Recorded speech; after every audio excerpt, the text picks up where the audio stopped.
Hey everyone, so you've got this tiny apartment or maybe just a corner in your garage that you're trying to turn into a legit home gym, right? You keep dreaming about doing pull-ups, squats, deadlifts, and all the other moves that actually make you feel strong, but every time you look up gear online you run into the same problem. Half the machines take up half your living room and the other half either wobble when you sneeze or cost more than your car. I felt that exact frustration until I finally landed on the body-solid GLGS100BP4 corner leverage gym. Link is in the description if you want to check the product details on Amazon. What sold me first was the footprint. It literally wedges into any corner so you're using space you were already wasting. No protruding arms sticking into walkways. No giant footprint that forces you to rearrange your whole garage. I set mine up in a 3-foot by 3-foot corner and still had room for my Rogue rack on the opposite wall. The frame itself is 11-gauge steel, so it doesn't feel like a flimsy coat rack when you're mid-set. I've banged out sets of 200-pound squats on it and the only sound is the plates clinking, not the whole rack groaning like it's about to fold. The 4 stations are where this thing earns its keep. The top station is perfect for pull-ups and chin-ups. The adjustable knee lock lets you do knee raise variations without your legs swinging all over the place.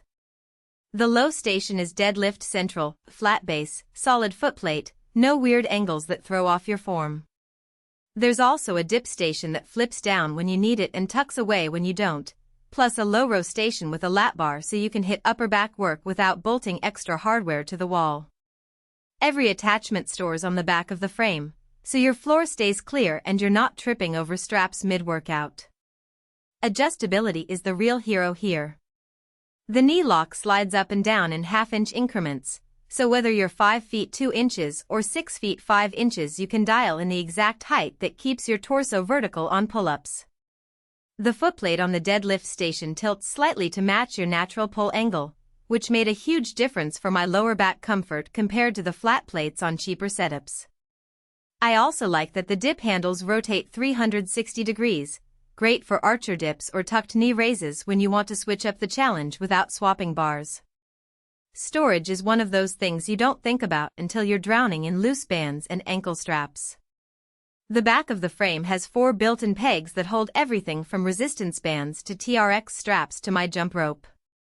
No more digging through drawers or buying a separate organizer, it's all within arm's reach and still out of the way. I've had the rack for about 6 months now and the only maintenance I've done is tightening the bolts once, just a quick hex key check every couple of weeks keeps it silent. The black powder coat hasn't chipped even when I dragged it across the garage floor to rotate it. The only real downside I've run into is that the dip station arms are a fixed width, so if you have super wide shoulders you might feel a little cramped. Also, if you're planning to do Olympic lifts like cleans off the floor, you'll still want a proper platform because the base plates aren't designed to take that kind of impact. All in all, this is the closest thing to a commercial-grade station you can fit in a corner of your home. It's sturdy enough for heavy squats and deadlifts, versatile enough to cover 80% of the movements you do in a regular gym, and compact enough that your significant other won't file a noise complaint every time you hit a PR. If you've been putting off your home gym because of space or budget worries, give this one a look. The link is waiting for you down below.